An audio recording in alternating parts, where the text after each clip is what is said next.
How much do I owe? People don't know until they go bring all their stuff in, have their tax prepared, how much they owe in taxes or how much of a refund they're going to get. That was very painful. That was rough, filing that tax return. I don't want to pay as much tax as I did last year. I want to know what we can do to improve the tax situation. We sometimes feel like superheroes, but we're not. It's just like some CPAs are just so behind that they miss these small things, and then they try to find solutions, and then hopefully they find us and we can show them there is a better way.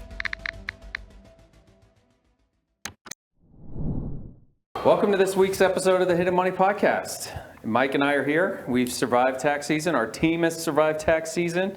It's always one of those big events kind of in our career where we're a very seasonal business. Every Q1 of every year is chaos because the whole country has to file or extend tax returns by April 15th. So, and at least they're able to extend in some cases because we have a lot of clients that just can't get their stuff to us.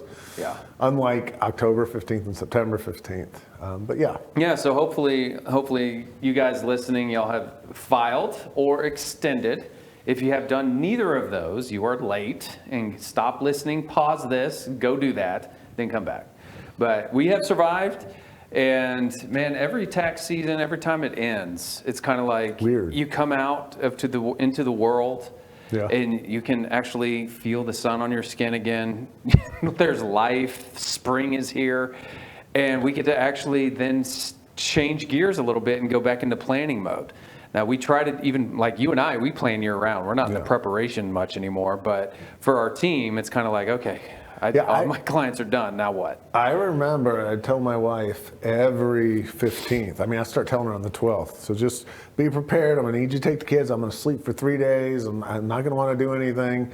And after a couple of years, she just would smile at me and shake her head knowingly because your brain is just in go mode, right? After tax season prep, when I used to do the preparation and review, and you go to sleep and you wake up and you feel like, I need to work. Mm-hmm. And you're like trying not to work, so you go back to bed and then you get bored and you get antsy, and then you watch TV for 2 hours because you haven't in 4 months, and then you get bored. Mm-hmm. And then I end up playing with the kids or something now that we have kids. But Becca and I always have, we started this when she and I started the firm, and I was dead on April 15th like we used to be, and we would go out and have sushi at Oyu something, she would know, but somewhere in Keller, we go and have sushi here and do some sake shots and go home and go to bed. What'd y'all do? Party hardy. What'd y'all do? Typically, before I worked with you, we would work until, the late hours on deadline day. Then the next day or 2 days, I'd just take off and just not do a thing. Honestly, I would not get up. I would not have a schedule. I would not have anything. I would have an out of office on. Would you just watch TV? Just wake up, have breakfast, go do whatever. Anything but sit in front of a computer, pretty much, because I was chained to it before. We have such a good work environment, and I'm going to brag on it. But gosh, I used to work 80-hour weeks, just like you, if not more, on the deadline weeks, to where you are entrapped at a desk, and it's your job, and you sign up for this job knowing, there's going to be those busy times. Just like if you sign up to be an ER doc, you're going to get called early in the morning. Yeah. If you're in the military, you might get deployed. There's risks in every line of business we do, and it's just we don't have like a very risk of life or death, but it's kind of like it just takes a strain on your mental. It takes a strain on everything, on your family, because you're working doubles every single day for 2 months. Yeah. Thankfully, we're doing better with our team. The profession is kind of just like with physicians. I know when my dad was an intern as a physician, he would work 36-hour nonstop shifts and sleep an hour in between. They would work the heck out of those interns. They don't do that now because they found out people were making mistakes. And I think most of our profession's gotten better. We would do 100+ hours at PwC, but that was in the old days, 26 years ago. Mm-hmm. Now they learn better, right? Because you're going to make mistakes, and you're going to quit if your boss quits. Attrition will be hard. You like that. But we've got it down now where we've set a limit, a cap of 50 hours a week for our tax team, and that's even hard for them. But they are focused for all 50 hours. I think they get more work done than they would if they were working 90 hours, and then much better quality. That's a sweet spot, I think, where, 2 hours extra a day, come in an hour early, leave an hour later, don't work the weekends. It works. And some people just work 9 to 5, Monday through Friday, work 5-6 hours on Saturday, Sunday. Yeah. Whatever works. We're super flexible. But our mistakes are down because of it. And a lot of CPA firms, that's where their margin is. Their margin is in the busy season because you pay your staff salary. So I know I'm paying my staff this amount. They don't get overtime. They don't get overtime, but I'm going to be billing. They're going to be billing 80 hours, but I'm paying them for 40. So now the margins are there, and we're like, there's got to be a better way. That's honestly one of the main business models that still exists in most CPA firms, on the tax side at least. Well, in audit too. Overtime is where you make your money. Everything else, you're just earning costs. But during the overtime, during the busy seasons, that's where you make your money. And you and I just think differently. That's why I left. I felt taken advantage of. And thankfully, you and I, the way we think, and we're equally yoked in this, is we're not going to treat our team any different than we want to be treated. Right. There was a very smart man that said that. Yeah. Love your neighbor as yourself. Yeah, and I mean, even when I was a young tax manager going through it, it caused marital strife. It does. Because your wife's at home with the kids, and hey, when are you coming home? I'll be home at 6, and then it's 8 o'clock, and you're still stuck. You miss a ball game, you miss this. So thankfully, we don't have that kind of culture where we're driving that hard. But that is why we need to be nice to your CPA, be nice to your accountant out there, because it is hard. It's hard work. But now that the filing's over, they should be refreshed. They should have some pep in their step. They should be ready to go for planning. Maybe not by the 21st if they were working 70-hour weeks or 80-hour weeks. Might take them maybe 30 give another days. week or two. And then it's time to say, okay, what's next? I don't want to pay as much tax as I did last year. I want to know what we can do to improve the tax situation, or at least help me figure out what I need to do to change so I'm not surprised on April 12th and you call me up and I have to send this big check and I'm like, what? Now's the time to start changing. It's time to get proactive. Yeah, so tell me a good example of, I think you have one, of someone who you helped with some major tax planning on a short-term rental out in Orlando. I think, wasn't it your friends? It's one of my best friends. I don't even know if this is a client. Did you get paid for this? No. No, I'm doing it for free. But he's one of my best friends. I mean, he served our country in the Air Force, doing some really hairy stuff for over 20 years. But his mother-in-law passed away a year or so ago. And his wife is inheriting a $60,000 IRA. Like all the siblings are splitting it out. And she wants to, because her mom introduced her to Disney, she really wants to buy a condo down in Orlando, or a townhome. But he really wants to redo the kitchen. And it's, $60,000 for down payments or kitchen work. And he's like, yeah, I mean, I get it, it's hers. She should probably be able to do what she wants, but man, we could use that. And I was like, hey, by the way, you're probably gonna have to pay tax on that inherited IRA. He's like, really? I was like, well, unless it was a Roth, yeah. He's like, I don't think it's a Roth. So I said, here's the thing you can do to have the best of both worlds. And he still doesn't get it because he's called me. He just texted me this morning. He's like, what was that thing you called again in that tax section? Because he's telling his wife about this. And she's excited. And very rarely can I help a friend's marriage just when they're feeling differently and kind of annoyed with each other, and get them together and excited together. Especially this one, because I didn't start off on the right foot with this friend. When I met her as a fiance, that was back in my pre-Christ days and my party days, and I did a lot of things I shouldn't have done, drank way too much, and she thought I was a horrible influence on her soon-to-be husband. And she's always been a little not loving towards me. But I think I finally reeled it in after 26 years. That said, they had this $60,000, and I told him, go buy that STR. And he's like, well, you mean just give up my hopes from the kitchen? I was like, no, go buy that STR. Let's do this PPA. I'll do it for you. It's a really cool thing that we do. And buy a $400,000 or $500,000 property. He's like, what? That's too much. I'm like, $60,000 is 20% down on a $500,000 property. He's like, that's a really nice house. I'd rather get something smaller. I'm like, let me finish. Just let me go. Because now he's an airline pilot. He's got pension from the military. He's paying a lot in tax, all W-2 or earned active income. And he's a lot in tax. And so I explained to him what we could do. You buy this $500,000 house, try to get him $450,000 in depreciation.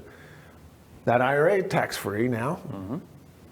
Half or more than half of his annual income that year tax-free.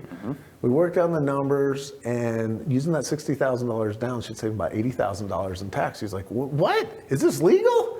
I'm like, yes. And I've had to explain it to him now 3 times. It is very legal. And so we get to kill birds with one stone, and 2 birds with one stone, and they'll have $20,000 left over. So they paid 60 to get in, and it saved them 80 Well, in they're tax? still working on it, but that's what's going to happen this year. They're looking at the properties, and I'm doing the PPA for them. And, You're a good friend. Look Hey, at you well, go. I think he should pay us to prepare his tax return. I mean, he's got $20,000 left over. They're going to need us to. You're not going to prepare it. I can't. That's just mean, man. But We joke about that because I'm almost in the same boat where it's like you learn tax as a professional, you learn it in the trenches. You Yes. prep 1,000 tax Yes. returns and you understand how all things piece together and how the game works. But you then- admit it, I used to be one of the best, most detail-oriented tax I can't preparers you'd ever imagine seen. this. I can't imagine You it. saw me as a reviewer. You couldn't stand it. You kept saying, Yeah. that's immaterial. That's immaterial. I'm like, Yeah. it's not. It's not matters. right. It's not perfect. That's right. He hated that. Yeah. But That's as how I've we're been trained. preparing my own taxes, because I haven't prepared tax returns in our firm now for 4 years. Longer, Five, maybe. 5 years. I haven't reviewed a return. Same for me. Detailed I'm in like year 3. But that's kind of the nature of it as you progress. now we're consulting Yeah, all the time. you do more consultative planning, which I'm not behind a desk really crunching numbers in the software anymore. So it's like when I prepare my tax return, I was like, how do I input my W-2? It's like, well, I get I go like to help this from screen. staff at sometimes, but like they're busy when I'm preparing my tax return. But you feel so dumb. You're like, here I am. I'm embarrassed I know the asking tax our code. I team. just don't know how to always use the system to get the data in I know there where anymore. the number should go. That's right. I know how the tax return should look. I So- need someone to build it for me. Yeah, let's go ahead and just get this out. This is embarrassing, but I'll own it. So Kevin and I were doing our tax planning at the end of last year, and I'm reviewing my return, and I don't understand why I have so much charitable carry forward. And I go to Kevin, this kid's right. What's wrong? Kevin looks at it. Like 30 minutes later, we realize I double entered a K1 Your charitable thing, my charitable contributions, because they came in on a K1, but you had to fill out the property contribution sheet, and I didn't know our software doubled it up. And I mean, anyways. And you didn't catch it because it was a carry forward. It didn't affect the tax return so much, but it affected this carry forward. So when we rolled your tax return forward, I'm like, dude, you already got all this charity. But I that's a know. good tax plan. You're like, how do I have carry forward? Yeah. So we had to go back and amend 2 years of my tax returns. That And was from fun, now huh? on, our team is preparing my tax return. I have to throw in the towel. I'm not a tax preparer anymore, unfortunately. I'm a darn good tax consultant. That's right, you are. You're one of the best of the best, man. I promise you. Yeah. So that was a good, that was a good, transparent confession you just made. But Yeah. we are definitely getting into that planning mode, and that's a good example. And now we're actually seeing kind of new client consults pick up. Yeah. Because after the filing, now people are either hurt. They're like, that was very painful. That was rough, filing that tax return. And then they try to find solutions, and then hopefully they find us, and we can show them there is a better way. Yes. And then we can help them. That's what we live for. And Mike and I, we just got done on the previous episode explaining, it's like we sometimes feel like superheroes, but we're not. It's just like some CPAs are just so behind that they miss these small things, and these small things add up over time, and then all of a sudden it's like you fix the small things and this big machine is now operating. I think And that's another, as you're talking about that though, another reason is a lot of their CPAs, most CPAs, unless you're at a bigger firm, they're doing the tax prep too. And you get lost, like the old axiom. If you were lost in the woods because all you see is the trees in front of you, what do you do to get out? You climb the tree so you can get a good view from up above and get a lay of the land. Same thing happens in details on tax returns. That's how we have a multi-level review process, except when I prepared mine, I prepared it, I signed it, I emailed it, Right. I e-filed it, and that's what happens when you do that. Or if you're just pushing with high numbers and trying to get high output out, you're gonna miss the details and you're going to miss the big picture. Or maybe you're really good at the details, but you miss the whole big picture. You can't do it. It's hard to do it all at once. Yeah. And that's why we've gotten a lot better in our tax strategies, because now you and I are focused on the big picture. We get to do that, but in our meetings, we very rarely are taking meetings by ourselves. We have seniors or other our management, their CPA, coming into meetings with us because they're the implementers. Mike and I might come up with these strategies, but then we got to relay that to the team. And instead of leaving that up for communication loss, between us and them, I'm like, we get them in the meeting. Take the notes. Let's get the AI read notes. Let's get everything already on the front end so that there's no disconnect between the plan and the preparation. Right. That is where a lot can break down. The plan is only as good as how it's executed. But you and I spent a good solid 8 years building our tax prep compliance shop and our system and our review and our quality control. But now it is, and we've got a great team managing it, and just great team working on it, and it works. Yeah. It works. It takes a lot longer for one tax preparation or one return to be tax prepared at our firm than most firms, but that's because we're doing quality control and we're doing it right. I worked before I started with you, I worked at a tax, I was a preparer, really. I was a senior, I was CPA'd, I was probably 10 years in, I don't know. They give you the title, Whatever. senior. I'm a senior, I had my own office, prepared. and I was like, heck, this is really good. I'm in a high rise and all this stuff.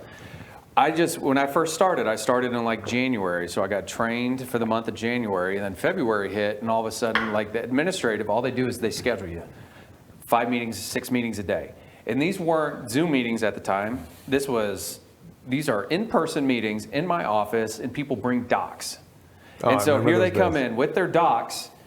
They sitting across from me, and I am over here scanning, just like making small talk with them, I am just like, so how's everything? And I'm scanning, organizing, trying to keep them engaged.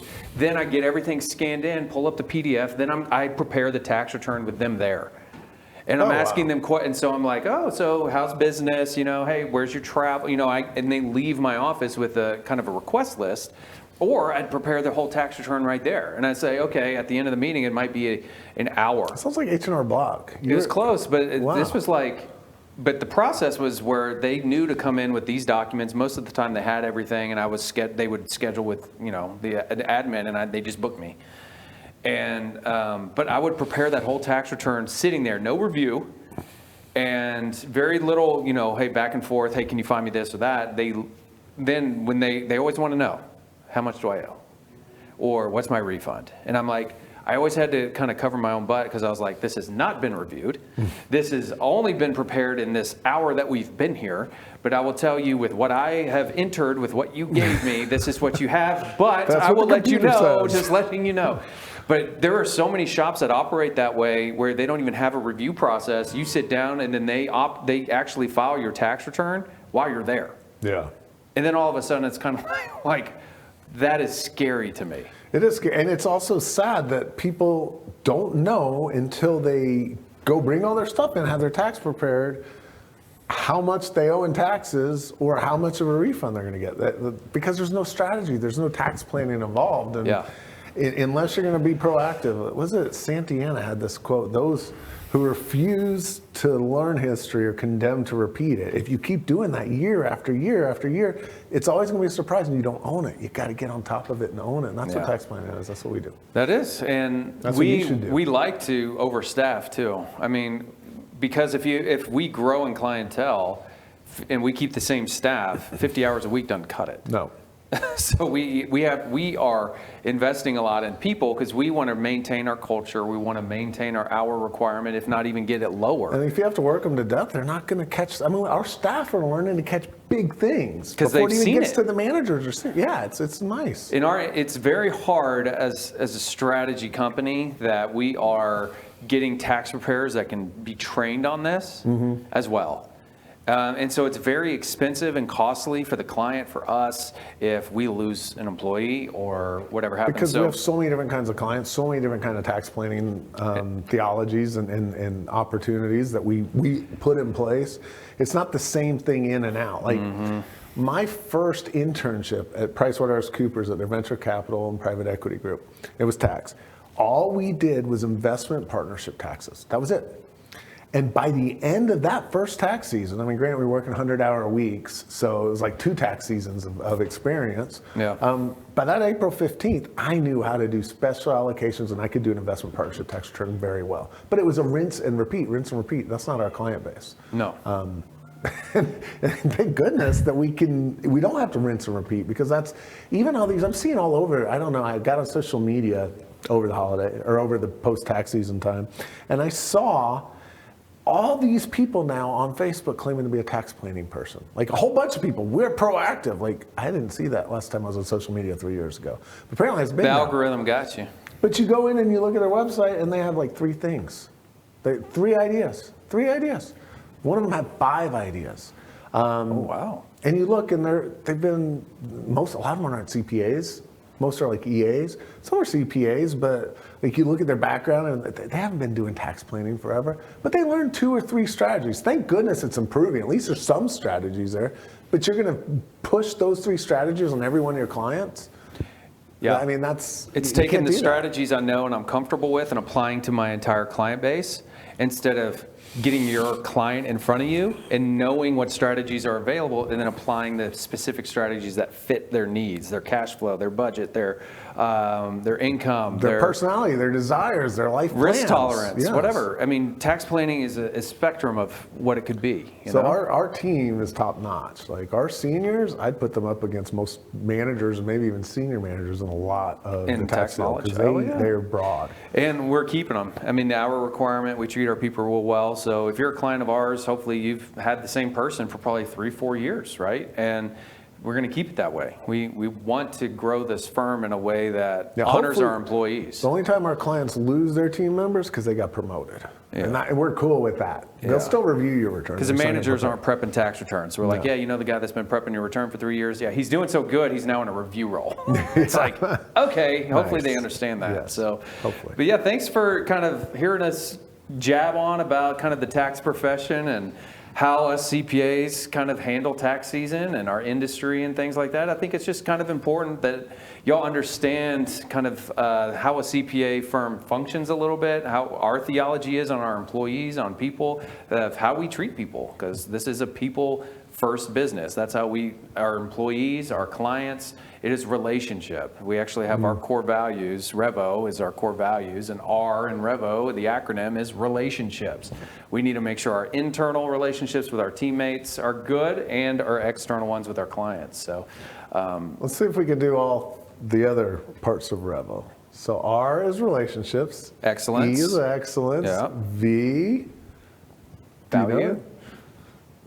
Yes. O is out of the box. Yes. So O is outside the box. And we're going to talk about more of that next episode. Outside the box. Yeah. So we have some So we have some outside the box podcasts coming up next week. So thanks for joining us this week. Please like, comment, and subscribe, and we'll see you out of the box next week.